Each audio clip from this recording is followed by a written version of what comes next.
Ladies and gentlemen, welcome back to Leafs Talk Live. And for today's episode, this is the Jake and Joe Show. This is something that you can get used to seeing going forward. Maybe not every week, but we'll have them on every now and then. It's my good friend Joe Clarkey, a.k.a. Clarkey Snipes. How's it going, bud? Pretty good. Thanks for having me back on the show. Second time back on. Excited today. Excited to get in some Leaf discussions. And you know what? This show, greatest show out there. It's for the fans. It's by the fans. Let's go. For the fans, by the fans. That's right. And as fans of hockey, not just the Maple Leafs, just hockey in general, it's an exciting time as the NHL and NHLPA have mutually agreed to stop their discussions over the financial aspect of this potential lockout that could have happened this year. And they're planning on playing a 56-game season starting January 13th. So all I can say is let's go. It's almost hockey season. Yeah, you know what? I'm glad that they were able to come to a solution in a complex situation. And there's a lot of interest, the players, the fans, the GMs, the owners, and TV contracts. So I think that for them to come to a schedule and come to a resolution, that's big for NHL. It's big for the fans. And I think that it's also a good compromise because 82 games probably just isn't realistic this year. So we can settle for 56. Yeah, 56 is good. I was actually thinking that it was going to be a 48-game season like we had back in 2013, the season that didn't end too nicely for us against the Bruins. But hey, the more hockey, the better. And the more hockey, the more content that will be out for you guys as well. So I'm going to, because we're talking about 56-game season, let's say, how many goals do you think Austin Matthews would have in a 56-game season? You know what? I think that Matthews is probably going to dominate in this schedule, in my opinion. I think that he's the type of player that can get really hot, and I think down the stretch they're going to be squeezing in the games a lot. So I think that Matthews can put up a lot of goals, a lot of points, and I'm going to say 56 goals in 56 games. I'm going to say he's going to average a goal a game this season, and it's going to be a historic season for himself. I think that all the stats are going to be inflated this year. There's not going to be as good quality hockey. Players are tired. No fans. It's going to be a weird season, but I'm saying Austin Matthews, 56 and 56, baby. Nothing more. Wow. 56 goals in 56 games. Yeah. That'd be unreal. A goal per Book game. it. All right. You know, I'm going to go a little more conservative, and I have 34 goals in a 56-game season. I thought, you know, Austin Matthews, he had 47 goals in 70 games last year. He was just a couple away from hitting the 50-goal mark. He got robbed of that, and he's going to want to have a record year this year. So, and yeah, Sledge Hockey 101. I'd say 34 goals for the year. That's my guy, Sledge Hockey 101. And Shout out Sledge. Like he says, if you have your own line projections for the Maple Leafs this upcoming season, feel free to share them in the chat, in the comments section. It's what it's all about, engaging with the fans. We're just fans talking about the Maple Leafs. Sticking with the shortened, condensed NHL season, the 56-game schedule, is a shortened NHL season beneficial for the Toronto Maple Leafs? You know what, on this one, I think you got to look back and say history repeats itself. Last time we had a shortened season with the Leafs, 48 games, they made the playoffs, and they're before that on a huge playoff drought. So I think that this shortened season will benefit the Leafs. I think, you know, to go cliche, it is bad to say, but I think the Leafs struggle with consistency oftentimes. They may be one of the hottest teams in the NHL, have the hottest goalie in the NHL for some stretches of the season. In other stretches, they look like absolute crap. So I think that this season, a shortened season, they're going to be able to really benefit from that. I think they're going to gel together under the new coach for the first full season. And I think that they're definitely going to make the playoffs. They're going to be the top of, if it is, the Canadian division. If not, whatever division they're in, this is going to be a big season for the Leafs.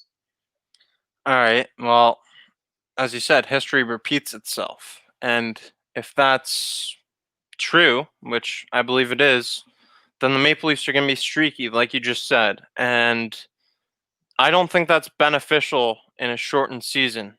You could have a 5-6 game losing streak and just fall right out of the playoffs, especially in an all Canadian division.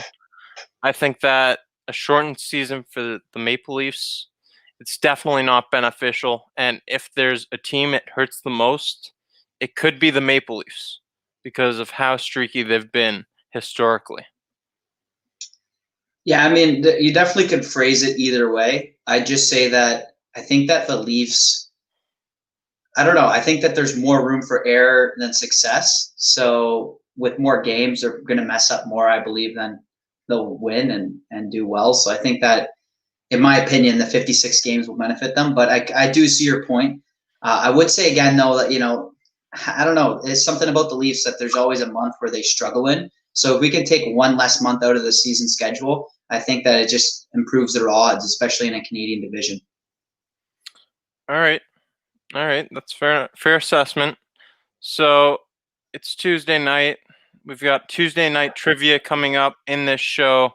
We've got our trade offer segment coming up. You guys might have liked that last week's show. We've got our line projections coming very soon. That's the whole point in the show. Maple Leafs 2021 line projections is the title. So if you haven't already, make sure you smash the like button and hit the notification bell. You'll be notified every time we're here on Leafs Talk Live or anytime anything's posted on Maple Leafs Media. There's a lot of content coming out daily. I've got the top 15 Maple Leafs of the past 60 years countdown coming out tomorrow. And I'm going to try to get a Reading Stupid Comments video out soon because those are by popular demand. So if you haven't seen it, make sure you send in your trade offers. We're going to keep doing that, continuing the theme from last week. So, Joe, I'm going to ask you for your line projections. All right. Do you want to start off with like forwards, defensemen, or you want me to do the whole thing? Let's just do, you know what? Let's get into the defensive pairings to start. Okay. Yeah, so for my defensive pairings, yeah, I do my number one defensive pairing. You got to pair together, in my opinion, Riley and Brodie. I think that Brodie is definitely the defenseman that Riley's been looking for the past few years. And as we've talked about in previous shows, Riley's really lacked a consistent and quality partner. And I think that TJ Brodie definitely brings that to the table. I think this is going to be a year that stabilizes Riley. And he's going to have a monster year like 2 years ago. He's going to put up at least 80 points, or not 80 points because it's 56 games, probably 60 points in my opinion. He's going to have almost a point a game, more than that. And I think this is going to be a major season for him. Next, I got Muzzin and Hall. I think that we saw as Leaf fans down the stretch last year when Muzzin got injured, how important it is to the D core of the Leafs, whether it's blocking shots on the penalty kill or, just being a shutdown defenseman. I think he's core in the top four of the Leafs defense. I think Hall too, you know what you're getting from him now. He's 28, 29, but I think he's a solid defenseman. He's a pretty good defensive defenseman and also can hold the blue line pretty well in the offensive zone. So I think he's good to slot in beside Muzzin. And then, I see the comment there, no Dermott. And this is where I think, Dermott he hasn't cut it for me in recent years. And I think that what's going to happen is you're going to see Bogosian, who the Leafs picked up, as that top six, that sixth defenseman who's got a lot of experience. And I think Dermott's going to start with Bogosian, but he's going to get injured. Something's going to happen during the season, something bad, and there's going to be an opportunity for Sandin. And Leaf fans know how coveted Sandin is. He's got a lot of skill, a lot of potential. Not all of it's harnessed right now, but I think that Sandin's going to have the opportunity. And he's the Swedish stud. He's going to show that he's the next Erik Karlsson. He's going to come in, learn from Bogosian's experience. The guy's been in the NHL since the Atlanta Thrashers, and I think that Sandin is going to have an impact and take Dermott's spot this year. I've got a problem. Why is Travis Dermott not on your defensive list? I mean, sure, we've got a lot of defensive depth. I'll show it for anyone that's just been coming in here. This is Joe's projected defensive lineup for the Maple Leafs. No, that's mine. So basically, mine is the same as Joe's, but instead of Hall, I have Travis Dermott with Jake Muzzin. It's basically the same lineup here. But, Travis Dermott and Justin Hall, I like both these guys. Let me make that 100% clear. Travis Dermott, his ceiling is just way higher. He has over 150 games played at 23 years old. He's a two-way defenseman at 23 years old who just signed an $870,000 contract for the Maple Leafs. Sure, Justin Hall has been, he was much improved last season. And it was clear, it was evident. But the thing about Justin Hall is that he's 28 years old, and there's not much room for development and growth. So for me, to not have Travis Dermott on the starting lineup, that'd be a mistake. And I know there's probably going to be comments coming in soon. Where's Mikko Lehtinen? Well, we have to see how he fits into the lineup first before we actually put him on this lineup. And there's a comment here. Man, can you read? You can read minds or something. He's gonna get injured. Something bad is gonna happen. Man, I'm sorry. Anyways, so that's for you, Joseph. Nice. Hey, you know what I'd say to that is that to that comment and to you, Leaf fans, we've experienced the trouble on defense for years, and I think that what's the trade-off here? You're going to roll the dice with Dermott, this lanky 6'6" defenseman who tries to pinch a bit, gets caught sometimes. And I think he's got a worse plus-minus than Hall. Are you going to put Hall, a shutdown defenseman, that the Leafs need, and it's consistent? You know what you're going to get. He's not going to rush. We don't need scoring from defense. We need defense. Hey. I don't think Dermott's done that recently. Hey. So that's why I say Hall over Dermott.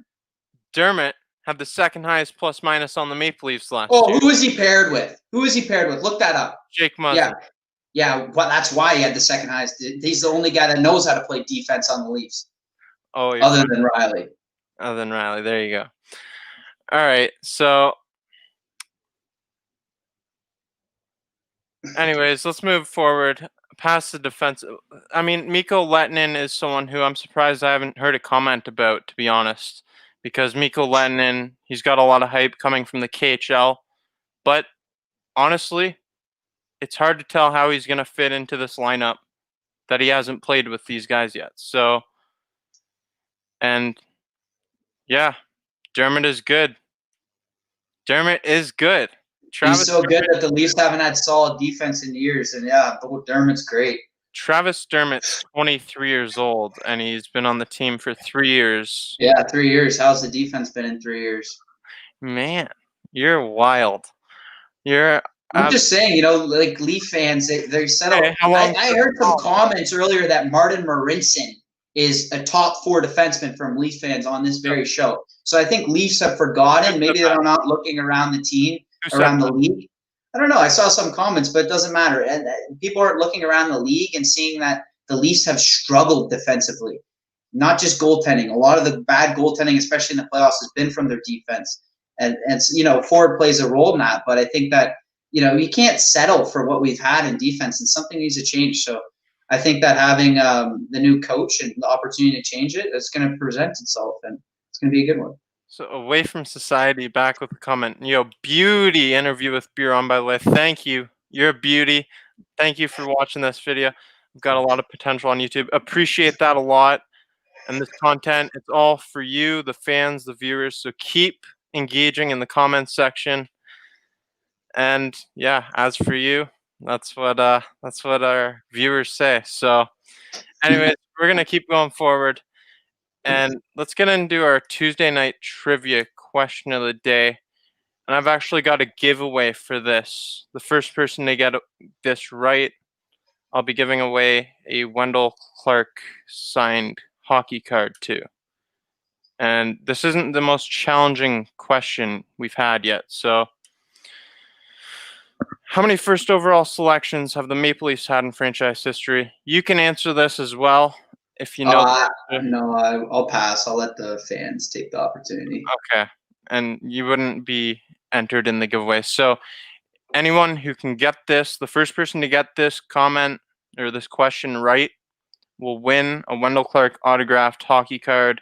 all you have to do is message me on Maple Leafs Media Instagram or Facebook, and that's how we can get a hold. So I'll keep that up here for a bit. And yeah, so first overall picks. Let's talk about the last one, Auston Matthews, a bit. The guy's a sniper, and he's been away from society one. Away from society.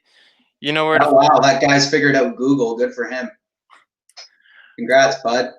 away from society. You know where to find us at Maple Leafs Media on Instagram, Facebook page. Just send us a message through there, and we will stay in contact, and we'll get that card out to you. Congratulations on winning this. It wasn't the most difficult question we've had, but you're the winner nonetheless. So next, let's continue with our line projections because that's what we're doing on this show. It's the 2021 line projections. So let's get into the forwards, and how should we do this? Joe, you wanna give us your forward lines? Sure. Start off with just. We'll talk about your first line. We'll go line by line, and we'll talk about them each line individually. Let's Yeah, get it. so first line I got Hyman, Matthews, Marner. I think this is going to be a solid line for the Leafs. It's going to get a majority of the production, not in the second line. I think that they've shown chemistry in the past and that, they're offsetting forces with Hyman being a more physical bod and willing to, forecheck a bit more into the dirty corners of the zones. But I think Marner definitely brings the speed and they all have chemistry together. They played together for a while. And I think that it will be a key and pivotal line for the Leafs. Yeah, I mean, you know what? That's yeah, I think that that's definitely a crucial line. You got to get production from your first line, and I'll show mine. I have the exact same first line: Hyman, Matthews, Marner. I don't think there's any surprises there, but our second lines are different. We've got a combination of Tavares, Mikheyev, and Nylander. You want you know what? Like with that, JT and Nylander are going to be, the rocks on the second line, and no matter what. But I think that left wing position's up for grabs, and I think that with the new coach this year, he's really going to try different things. And Mikheyev, he definitely hasn't broken out yet in the NHL. Really, he had an okay season last year. He's still really young and played in the KHL for a while. But I think that you never know. He could slot in there. It's very hard to say that there's a definitive second line left wing on the Leafs, but it really comes down to chemistry, and that's one of the hardest things about being a coach in the NHL is you have so many line combinations and a lot of different players, and chemistry plays a big part. So I think that Mikheyev will have a good chemistry and sort of play like a Hyman role on that line. Well, yeah, we saw a bit of Tavares and Mikheyev together last season, and they meshed together pretty well. But I've got a different combination for my second line. I've got Jimmy Vesey up there on the second line. Some of you might think that's a little too high for this guy, but I really like what I've seen from Jimmy Vesey. He's a big body, over 6 feet tall. He scored 16 goals twice and 17 goals once last year. He was on a really bad Buffalo Sabres team. He's been on some bad Rangers teams. I think Jimmy Vesey, he's going to have a major impact on this team, and I think he's probably going to be the biggest surprise signing that the Maple Leafs had this offseason. And we're going to talk about our third lines a bit. Let's show your lines again. So your third line. Yeah, so for my third line, I think, we got Jumbo for a reason, and the guy's an NHL legend, and he's an assist maker. He knows so much about the game. His knowledge is probably his number one asset that he brings to the Maple Leafs. So I think that he definitely should slot in on the third line. And obviously, he might not last every game, and you might have to switch him in and out of the lineup. But I think that he can really feed the two wingers, and Simmons has had a couple 20-goal seasons for sure. And it's a scrappy line. I think there's some big bods on this line, and they could really cause some havoc and match up against some top lines in the NHL. Okay, we've got some comments I want to get to here. Let me take down this visual. So we've got some comments to get to. The comments are flowing in. I want to respond to the winner of the contest first. Yeah, I'll add my Twitter once this video goes up. You're on YouTube, so I'll put it on YouTube. It'll probably be in the description tomorrow morning. It takes a while to process on YouTube, so just check back in the morning, and I'll put it on there. But it's at Leafs Media. So he also agrees with me. VC on the second line. He throws hits. He's been on some terrible teams and lines. This is his year. Absolutely. It is his year. Jimmy VC is going to have a big impact on this team. We saw him score twice against us last year with the Buffalo Sabres. The guy can fight. I think that Leafs fans are going to have a new fan favorite in Jimmy VC. Call me crazy, but and another comment. He's not liking Joe's takes tonight. And Such Hockey 101. Explain yourself, Joe. Explain yourself. I don't know. I wanted to do Google search here. See, so VC's 27. Mikheyev's 23. VC had in 64 games 9 goals and 11 assists last year. On a Sabres. Mikheyev, who cares? On Mikheyev in 39 games, 8 goals and 15 assists. So that's substantially better. He's younger. There's a lot more upside with Mikheyev, in my opinion. That's not the argument. VC.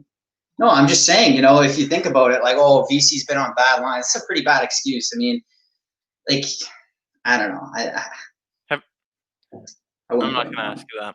Jimmy VC, I like what I've seen from him a lot. He's been in some unfortunate situations, and I think going forward, he's going to do a lot of great things. But there's another question for you to answer on this. Kerfoot on the fourth line? Excuse me? Why not? This is the whole thing. People are like, it's funny in the comments here. Everyone's their own GM. Like, it's hard coming up with these lines and making consistency. And I think that, at the end of the day, the coach has to do what's best for the team, and he's going to see a lot of chemistry issues with starting with different lines. He's going to slot VC in probably on the second line, realize that he's not made for that, and he's going to put Mikheyev in. I just think that that's my opinion. You can come at me all you want, but everyone thinks they're NHL 20 GM on this show. And I'm not saying my lines are perfect, but the people in the comments, my God, it's a little harder to put lines together than playing Chell all day, because that's where I think these guys are getting their ideas from. Yeah, I'm just going to play Chell, make up these lines. My team's going to be great. We're talking about real life chemistry, real life players coming together and playing on a line. So to anyone that's saying this player should be here, oh, that's a no-brainer, you'll see if these lines are consistent through the year, and we'll come back in the middle of the season and talk about it. Speaking about NHL 20, NHL 21, I want to know in the comments section below what everyone's thoughts on this, because I was thinking about starting a new series or two.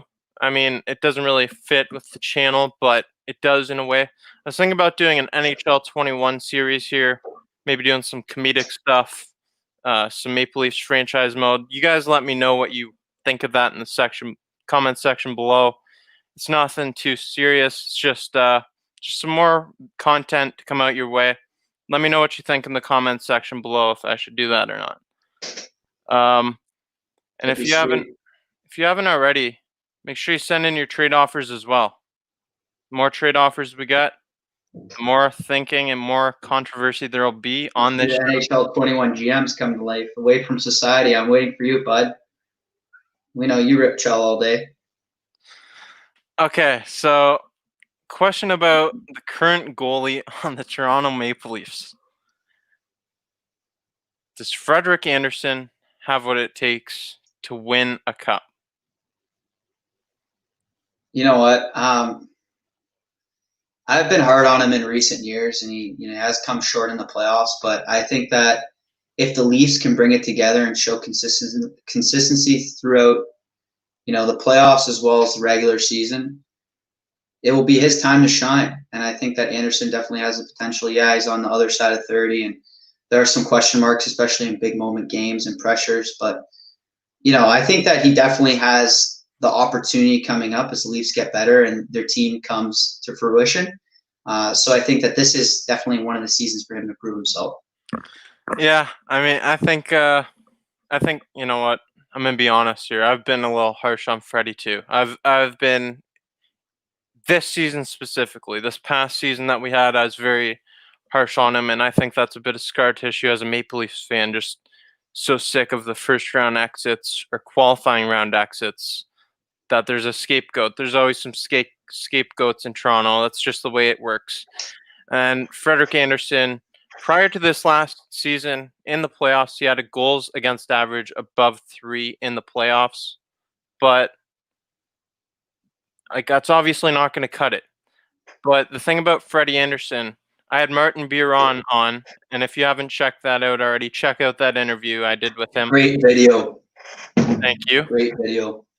Martin Biron made a good point, and this is coming from a former NHL goaltender. He said Frederik Andersen, he plays so many minutes, he's expected to do so much, he just doesn't, he seems tired by the time he gets to the playoffs. And I think that's a very fair assessment, and that's why we went out and signed Aaron Dell, Hutchinson, and we have Jack Campbell. So if any of those 3 backups were to go down, we've got another one and another one. We've got multiple players behind him that can come in and win us a game. That's all Frederik Andersen needs. I absolutely think he has what it takes to win a cup. He just needs some better play behind him. Yeah, you know what? And you look at Gardner's choke jobs in Game 7s, and that definitely wasn't all Gardner, and Andersen was to blame on a lot of those goals. But there are some historic mistakes made by some of the Leaf defensemen. I think that it's hard to pin it on Andersen to say all the Leafs' woes in the playoffs are his fault. So, comment here. I own NHL Scraps and Hits. Next stream your solo, I'm throwing the link up. Yeah, go for it. Go for it, guy. And we've got more comments here. Where'd it go? Okay, let's just move forward with the show. We'll get back to it. So, we're talking about the shortened season. There's really not much to talk about in this time of year. It's tricky, but there's going to be a lot to talk about in the next coming weeks. I mean, if you send in your trade offers, we can keep this show going, but I think we're going to have to log off early tonight. There's really not that much going on in the hockey world. The NHL, you know, they're going to have a season, it looks like. The NHL and NHLPA, they've agreed to just stop talking about the financial heartaches that they've been having. And that's a good sign. It's a good start. We're looking forward to January 13th start day. Doing these line projections before we've even seen a team in camp or any video or anything, we don't know anything. It's difficult, but you just got to throw out your projections and you got to live with it. Wayne Train, what does he contribute to the Leafs? And I'm going to let you take this one, Joe. It's from your guy. Oh, you know what? I got to gain a little respect from here. I'm on the Wayne train for sure. I've been saying for a couple of years, I think Wayne Simmonds is a guy that I would love to see on my team. And I think, he's the type of guy you look at night in and night out. He's putting 100% in. He's grinding, whether it's, trying to score goals, but more importantly, just helping out the team and being a leader, but leading through his play. Willing to, lay down the ball, block shots. He's played on the penalty kill. He's played on the power play before. He's willing to do anything it really takes. And he's a versatile player. And I think that on like a third line, that's big. That's big for a team. And he hasn't had too much success success and experience in the playoffs. But I think Wayne Simmonds overall, adding him to the Leafs, that's just a huge pickup. And I'm excited to see what he can do for the Leafs. And you know what? That lack of playoff success, I think that just makes him hungrier. The Wayne Train's coming in, and it's coming in hot with a bunch of speed. Toronto Maple Leafs, I think they got a special player in Wayne Simmonds. He won the Mark Messier Leadership Award back in Nashville a couple years ago. And if you haven't checked out our award show, Joe was on there, so check it out as well. That was a great video. It was a fun segment to do. But I think Wayne Simmonds contributes a lot to this Maple Leafs team. He's going to be the guy who, when necessary, he's going to stand up for Matthews, Tavares, Marner. He's going to stand up for anybody. And that's what the Maple Leafs have needed for a long time. Yeah, And for sure. getting that is going to be huge. It's going to play a big role in their success. And Away From Society agrees with you. Attaboy. Well, like to add on the point you just said, I think once we lost Kadri, as much as Kadri was a hothead, and he probably was best to let him go in some sense because, what he did in the playoffs just kind of, we needed him and he let us down. But, he had a lot of grit for the Leafs. And I think that adding Simmons is going to bring grit back. And I think he's a little more level-headed than Kadri. He knows when to keep his cool. He doesn't take as many stupid penalties. So I think adding him is going to be really beneficial to the Leafs this season. Definitely. And I like what you said about staying kind of level-headed. You don't win a Mark Messier leadership award by getting suspended in the playoffs. And, yeah, we all love Kadri, and we wish him the best, but those were stupid mistakes he made. Although he was standing up for his guys, he just didn't do it the way that Wayne Simmons would do. And I'm very excited to see Wayne Simmons in a Leafs uniform this year. So we've got some trade offers in the comments section. Let's start off with Sledge Hockey 101s. So Toronto trades William Nylander, a 2023 first round, and a 2024 first rounder to Pittsburgh for Crosby and Malkin. Would you take that deal? Probably. I don't know how the cap would work out. Like if we would be able to fit it within our salary. Let's say in a no cap world. Yeah, I'd take it. Like I think that's definitely like a win now trade. But I would definitely take it. Crosby and Malkin, 100% hands down. How about you? I'd go as far to say as I'd give up a third year of first rounders. I would do that in a heartbeat. I mean, yeah, it would be like shorter success, but imagine having Crosby, Malkin, Tavares, and Matthews as your centers. That'd be. Might as well not play the season. Like they can just ship the cup to Toronto because that would be the outcome. It would be. Yeah. I mean, yeah, that's all right. That's far-fetched. Away From Society with a controversial trade offer here.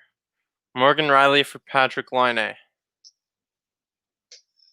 You know what? I see where he's going with this, but I think we would need the reverse. I think we'd have to trade one of our bigger gun offensive players for a defenseman like Morgan Rielly. I think that at this point, like if we had Laine, well, we'd be loaded going forward, but I think going backward, we definitely have a hole. And yeah, I think that hole would be hard to fill because Rielly's been our best defenseman for a while, and he is, in my opinion, a top 10, if not top 20 defenseman in this league. So it'd be hard to fill. Yeah, no, I don't like that deal. And, I want to see Morgan Rielly retire as a Maple Leaf. That's some kind of sentimental thing. But, I mean, Morgan Rielly, he's too valuable of an asset. He led the team in time on ice last year. I believe he was in the top 10 in time on ice in the NHL average per game. Morgan Rielly has a huge impact on this team. He's been the rock on defense for years, and he hasn't had a defensive partner. Now that you have TJ Brodie or Zach Bogosian, I think it's going to be Brodie with him, but you put Brodie with Morgan Rielly, and then you ship out Morgan Rielly. That wouldn't make sense to do that. You got to keep Morgan Rielly with a defensive partner that he finally has. Give him a chance. Yeah, I agree. We got some more offers in. Toronto trades Nylander, Hall, Liljegren, a third-round pick, to the Ducks for Raquel, Gibson, and Manson. Ooh, that's a tough one. That's actually a tough trade. What do you think? I'm looking at it, and my thought is I don't want to give up Liljegren. He's a right-handed shot, and he's very valuable on defense. But Gibson, John Gibson, you know what? I'm taking it just because of John Gibson. John Gibson makes the deal for me. I mean, we've taken a few goalies from the Ducks before, and they've helped us out for the most part. So I think that definitely, I don't know, it's interesting. And it seems like through the comments, a lot of the Leafs Nation is willing to get rid of Nylander. What do you think of that? That's a good. Yeah, I mean, you want me to go off about Nylander here. So, William Nylander, and here's another one. Right before I do, there's Yeah, another one. Nylander for Sanheim, this was a question last Anaheim. week. This trade offer exact one was on the show. And if you go up, click on Jason Brooks' comments. He said Nylander for Travis Hamonic. Hamonic. No, yeah, no, Hamonic, yeah. no. I don't like this idea of trading Nylander one-on-one for a defenseman, and I'll tell you why. We have so many.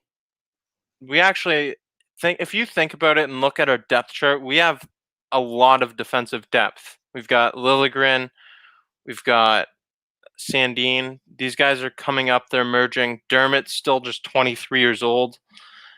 There's actually someone who's going to have to be traded, in my opinion, and that's from the defense. For the cap situation, we're going to have to trade someone from our defense, in my opinion.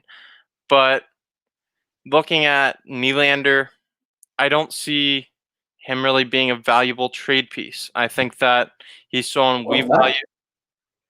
You don't think he's valuable like to other teams? Is that what you mean? Yeah, I think that the Why? Leafs have a much higher value for him. I think that looking around the league, if you look at the contracts, Pastrnak and Nylander have a similar contract. That's exactly what a team's going to mention in a trade negotiation. But his production isn't up to what Pasternak's is. So that's the argument that teams are going to make. They're not going to just send you a top two defenseman for William Nylander, who is currently playing on a second line for us. They're not going to do it. Yeah, that's fair. How many years? So he signed last year. Right? How many years is his contract? Nylander has a 6-year deal. So like the thing is too is like he has 4 years remaining. The thing is too about like trading a player. It's like business, right? It's like I'm into stocks, right? So it's like a stock. At the end of the day, like a player's stock will fluctuate throughout his career. So right now, I wouldn't say Nylander's stock is at the highest it could be because a couple seasons ago he struggled. Last season he was better. So I think you need to see him do better over a couple more years before his trade value, like the point you just made, can really be higher, and then we can flip him for a top defenseman or someone like that. Right now, if we traded him, you're probably right. It's probably too early to trade Nylander. But I think just like, anything else in NHL, any other player, how they're valued, it really depends on what they've done recently and what they're going to do. He's still young, so it's hard to like write off his value right now, but I see the point you're making, like right now as it is Nylander viewed by other teams. And Jason Brooks, spot on. The league doesn't value Nylander like Toronto does. So he's heard from Sportsnet. Yeah. And exactly. Nylander, another comment about him, he's elite. I mean, he had a 30 goal season last year. Might be an elite-ish goal scorer, but I don't think he's elite. He's worth his cap for sure. And Pastrnak is just a steal, yes. But looking at the contracts on the Maple Leafs, Nylander is actually one of the best contracts we have here. Yeah, it is. It is a good contract. That's one thing. You look at Tavares' contract, people get on him about it. I'm not going to get on him about it. I respect Tavares too much. He's done too much in his career for me to go on about what he's making. Marner, his contract's immovable. Nobody's going to take that contract. The only person that I actually see us moving out of those core four, I don't see us moving him, but I'm saying that if we were to try to move them, I see Matthews being the only one that we get the return we want for. I don't see us. The value you said about Nylander, I don't think that argument can be made for Matthews. I think Matthews is viewed very highly by a lot of GMs, coaches, fans around the league. So I think that, Matthews you'd get the house back for him at least. Yeah, exactly. And I don't see any point in trading William Nylander when you need a winger. Maybe this is an idea. If you guys want to trade Nylander so much, we wait for Amarov to come up. We wait to see what we have him in Amarov. And if you haven't seen what Amarov can do, make sure you stay tuned for the World Juniors, because there's 3 players that are Maple Leafs prospects on Team Finland, and Amarov's going to be on Russia. There's going to be a lot of Maple Leafs in the World Juniors, so make sure you're watching that. Yeah, World Juniors, always a great watch. What do you think would be a fair trade for Matthews?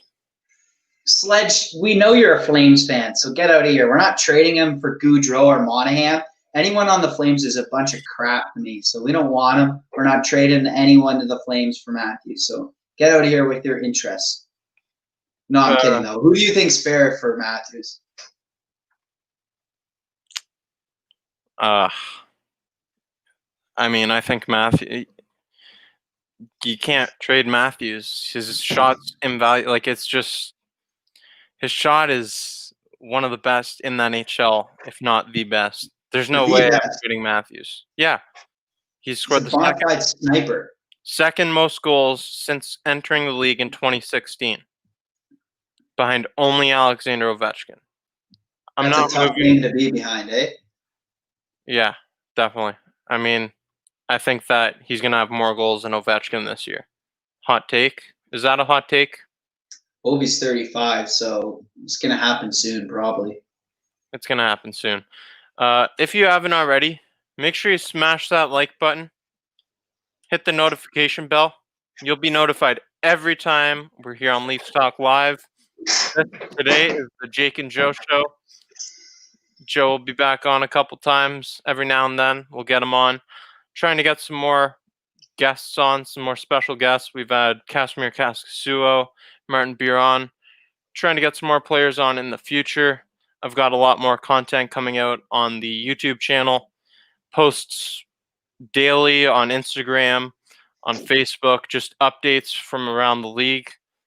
And there's going to be a lot more updates coming. There's going to be a lot more content coming as we find out more about what's happening. No, I think you should try to do. Oh, sorry. You can say the comment, and then I have a comment about the guests. Okay, so there's no super chat available on this channel. Otherwise, I'd throw you on. I appreciate that, and I'll set it up next week. But hey, make sure you don't forget to send me a message on Twitter. I'll get you that giveaway that you won.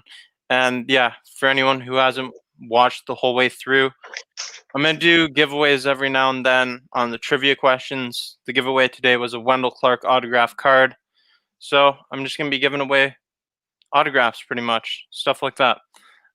More comments here. But what did you have to say? Well, I was just going to say that Biron interview the other week, what a guest. You got to get him back on. Biron, like I seen him on Sportsnet and TSN, but I felt the interview you had with him was even more personal, and we could really learn about some of the stories he had. I remember I asked a question about his ritual before games. So I think just, hearing some of the stories he had, amazing storyteller, amazing speaker. If you could ever get him back on, I know that at least for myself and a lot of other viewers, we'd love to see him back on again. Yeah, that's something I can look into doing. I really enjoyed having him on the show. He's a great guest, great storyteller. And if you haven't seen that interview, make sure you check it out. There's clips of it on the channel as well. You don't have to watch the full hour. There'll be more coming out. There's a World Juniors one coming up soon. Post that closer to when the World Juniors come. Do you see the Leafs re-signing Zach Hyman when his contract ends? Why not? I say why not? What would be his price range? That's what I'm interested in. I'd put him right around the $3 million range. 3-4. 3-4 range is what I have Hyman at. Matthews is the best goal scorer in the NHL. He's the best 5v5. Guys like Passan, Ovi are insane on the power play, but aren't as good 5v5. It's fair. Yeah, that's fair. Look at Ovi's classic type of goal on the power play, posting up in the umbrella formation and just sniping it, ripping a slapper. I think that, Matthews definitely, that's a great point. Great point. Great comment. It is a great comment. Yeah, I mean, I think that Pasta is very obviously he benefits from the line that he's on with Yeah. Marchand, hate that guy, and Rat. Bergeron. And back to Can't trip Bergeron. yeah, no, Bergeron, I respect the guy. He Great seems like guy. a nice guy. I just I am not a fan. So yeah, and Ovi, just like you said, classic goal from between the hash marks and the point all the time on the power play. Just a Yeah. wicked slap shot. Matthews can score from all over the place, and I believe he's going to be one of the best two-way centers in the game soon. I think he already is one of the best. He had the highest plus minus on the team last year. You guys kill me about the plus minus. I don't care. I'm going to keep using that stat. But yeah, we've got some more comments here. Jason Brooks, back to Zach Hyman. I'd say 3.5 million annual average value. Exactly what I was saying, right around those lines. That's perfect for me. So if you guys have any other questions or trade offers, make sure you send them in quickly. Otherwise, we're going to get off this show here. If you haven't already, make sure you smash the like button and hit the notification bell. You'll be notified every time we're here. Do you have any closing statements for Leafs Talk Live this week? I'd say I think this was one of the better weeks for comments, and a lot of people have put in some interesting things tonight, and I've enjoyed it. And I think that's what makes a show.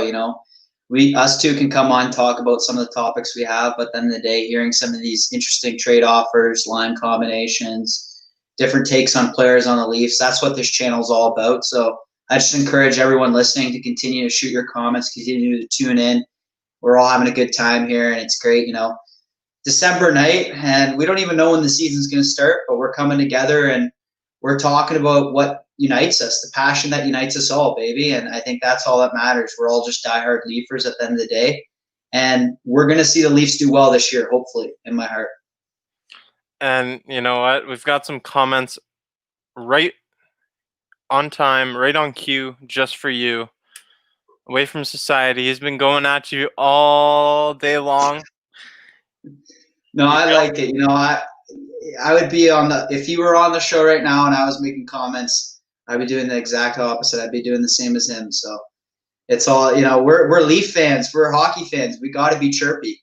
That's part of our spiel. And we've been chirped so much by Hab fans, Boston fans, everyone around the league for so long. So we got to let it out somehow. Sledge Hockey 101. He likes your hot takes. And well, he's a Flames fan, so that's a bit different. I take less slack from him. You help. You do a good job on this show, and you don't have much experience in the filming video stuff, but you do a really good job on live. I thank you for coming on. This is the second time you're on, and I'd like to have you on a lot more going forward. Probably won't be a weekly thing. We've got lives. We're busy, but I'll get you back on here in the future if you're up for it. Yeah, for sure. And I'd just like to say again, on behalf of everyone watching and whatnot, we really appreciate all you do for the channel. I know you're not getting paid for this. You're doing this out of your passion. At the end of the day, you're just trying to, make your own content, and you're a passionate Leaf fan that's trying to bring people together. And we appreciate that. And we're going to continue to support you and tune in every week and have a good time, because I don't know about you guys, but I'm having a good time, and we're going to continue to have one.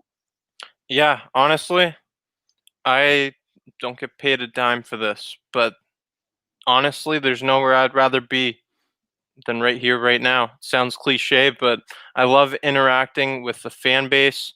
I love the Maple Leafs. We all have something in common. So thank you guys for watching this video. You make it so special for me to be on here every Tuesday night. And come January, I'll be expanding. I'll be doing more as the hockey season comes closer and closer. You're going to see a lot more content coming up soon. So stay tuned for that. Thank you for watching this week's Leafs Talk Live. Cheers.